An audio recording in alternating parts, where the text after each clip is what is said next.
तो भारत अपने भविष्य को पावर देने के लिए एक बिल्कुल नया, कह सकते हैं, एक मास्टर प्लान बना रहा है। और ये कोई छोटी मोटी योजना नहीं है, ये सीधे सीधे देश को विकसित भारत बनाने के विजन से जुड़ी हुई है। तो चलिए आज इसी बड़े बदलाव की कहानी को जरा डिकोड करते हैं। तो कहानी की शुरुआत होती है इस एक नंबर से, 4000 किलोवाट घंटे। अब ये है क्या? ये विकसित भारत विजन का वो लक्ष्य है जो 2047 तक हर भारतीय की औसत बिजली खपत के लिए रखा गया है। आप सोचिए ये कितना बड़ा लक्ष्य है, और ये दिखाता है कि आने वाले वक्त में भारत कितनी जबरदस्त छलांग लगाने की तैयारी में है। तो जरा इसके स्केल को समझते हैं। आज की तारीख में हम लगभग 1460 यूनिट्स पर हैं और लक्ष्य है सीधे 4000 का, मतलब लगभग 3 गुना का उछाल। और ये सिर्फ ज्यादा बल्ब जलाने या एसी चलाने की बात नहीं है, नहीं, ये एक पूरी की पूरी नई इकोनॉमी, एक नए आर्थिक युग को एनर्जी देने की बात हो रही है। और बस यहीं पर सबसे बड़ा सवाल खड़ा हो जाता है, क्या हमारा आज का पावर ग्रिड, हमारा पूरा इंफ्रास्ट्रक्चर इस जबरदस्त उछाल के लिए तैयार है भी या नहीं? यही वो एक सवाल है जो इस पूरी कहानी, इस पूरी चर्चा के बिल्कुल सेंटर में है। इसे आप चाहें तो भारत का पावर पैराडॉक्स कह सकते हैं, मतलब बिजली का एक विरोधाभास। देखिए, एक तरफ तो 2047 का इतना बड़ा, इतना शानदार सपना है, और दूसरी तरफ हमारे पावर सेक्टर की आज की कड़वी सच्चाई, उसकी जमीनी हकीकत। तो ये जमीनी हकीकत है क्या? देखिए, हमारी जो बिजली बांटने वाली कंपनियां हैं, जिन्हें हम डिस्कॉम्स कहते हैं, वो जबरदस्त घाटे में डूबी हुई हैं। इंडस्ट्रीज के लिए बिजली इतनी महंगी है कि मेक इन इंडिया की गाड़ी की रफ्तार धीमी पड़ रही है।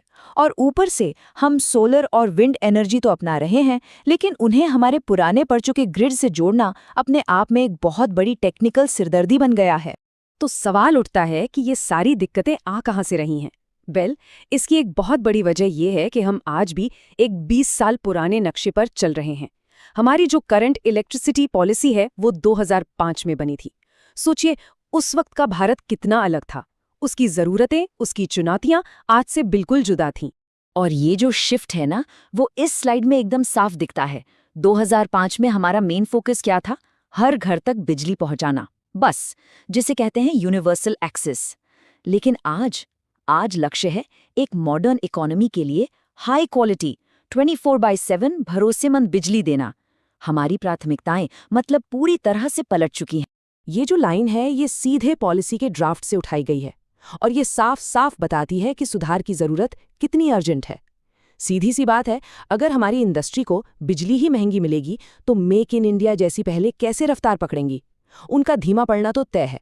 तो इन सारी चुनौतियों के जवाब में सरकार सामने लेकर आई है नेशनल इलेक्ट्रिसिटी पॉलिसी 2026 का ड्राफ्ट।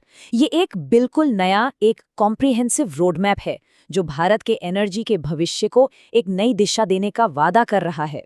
ये जो आप देख रहे हैं ये मिनिस्ट्री ऑफ पावर का ऑफिशियल मेमो है। इसमें इस नई पॉलिसी पर पब्लिक से, आम लोगों से सुझाव मांगे गए हैं। ये अपने आप में दिखाता है कि ये एक जमीनी लेवल पर किया जा रहा एक सीरियस एफर्ट है।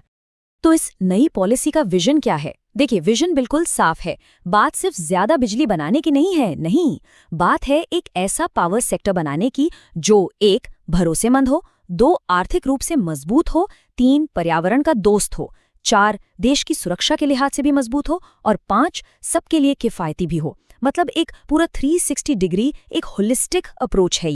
ठीक है, तो अब आते हैं इस पॉलिसी के सबसे जरूरी हिस्से पर, इसके एक्शन प्लान पर। अब देखिए, पॉलिसी तो काफी कॉम्प्लेक्स है, तो हमने इसे समझने के लिए 3 बड़े स्ट्रेटेजिक आइडियाज में बांट दिया है। पहला बड़ा आइडिया, या कहिए पहला बड़ा शिफ्ट है न्यूक्लियर एनर्जी में एक जबरदस्त छलांग। लक्ष्य क्या है? आज हम करीब 9 गीगावाट पर हैं, इसे 2047 तक 100 गीगावाट पर ले जाना है। ये 11 गुना से भी ज्यादा की छलांग है, और इसे हासिल करने के लिए स्मॉल मॉड्यूलर रिएक्टर्स जैसी एडवांस टेक्नोलॉजी पर फोकस किया जाएगा। दूसरा बड़ा शिफ्ट क्लीन एनर्जी को बराबरी का दर्जा देना। देखिए, 2030 तक का टारगेट है कि सोलर और विंड एनर्जी को ग्रिड में उतनी ही प्रायोरिटी मिले जितनी कोयले से बनी बिजली को मिलती है। अब इसका फायदा क्या होगा? इसका सीधा मतलब ये है कि जब भी ग्रिड पर ज्यादा लोड होगा तो हमारी क्लीन एनर्जी को वेस्ट नहीं किया जाएगा, उसे बर्बाद होने से बचाया जा सकेगा। और तीसरा, और शायद सबसे ज़रूरी बदलाव है हमारे पावर सेक्टर की फाइनेंशियल हेल्थ को ठीक करना, इसकी आर्थिक सेहत सुधारना। इसके लिए 3 बड़े कदम हैं। पहला, बिजली की दरों में ऑटोमेटिकली सालाना बढ़ोतरी का सिस्टम। दूसरा, इंडस्ट्री पर जो सब्सिडी का बोझ है उसे खत्म करना। और तीसरा, जो बिजली चोरी और टेक्निकल लॉस है उसे सिंगल डिजिट में, मतलब 10% से भी नीचे लाना। अच्छा, इस पॉलिसी में कुछ नए और इंटरेस्टिंग कॉन्सेप्ट्स भी हैं, जैसे एक है रिसोर्स एडिक्वेसी। अब ये क्या चीज़ है? इसे बहुत सिंपल तरीके से समझते हैं।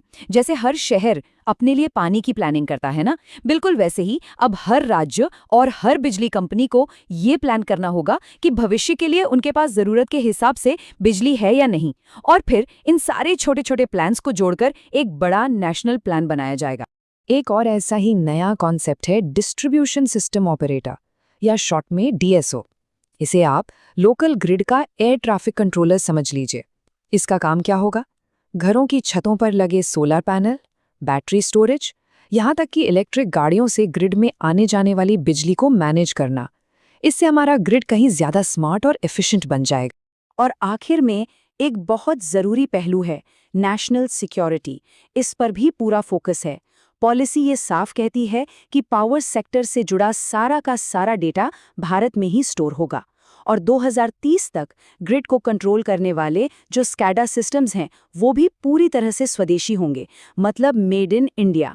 तो ठीक है, हमने ये सारे बड़े बड़े बदलाव देख लिए, लेकिन सवाल ये है कि इन सब का भारत की इकोनॉमी पर, हमारे पर्यावरण पर और हम सब पर आखिर असर क्या पड़ेगा? चलिए अब इसका निचोड़ समझते हैं। तो देखिए, बॉटम लाइन ये है कि अगर बहुत ज़रूरी है, अगर ये पॉलिसी सही तरीके से लागू हो गई तो ये मेक इन इंडिया के लिए एक असली गेम चेंजर साबित हो सकती है। ये हमारी एनर्जी सिक्योरिटी को कई गुना बढ़ा देगी, हमें 2070 के नेट ज़ीरो टारगेट के बहुत करीब ले जाएगी, और सबसे बड़ी बात, ये एक ऐसा पावर ग्रिड तैयार करेगी जो भविष्य की चुनौतियों के लिए पूरी तरह से तैयार हो। लेकिन जाते जाते एक बहुत ज़रूरी सवाल है जिस पर सोचना होगा।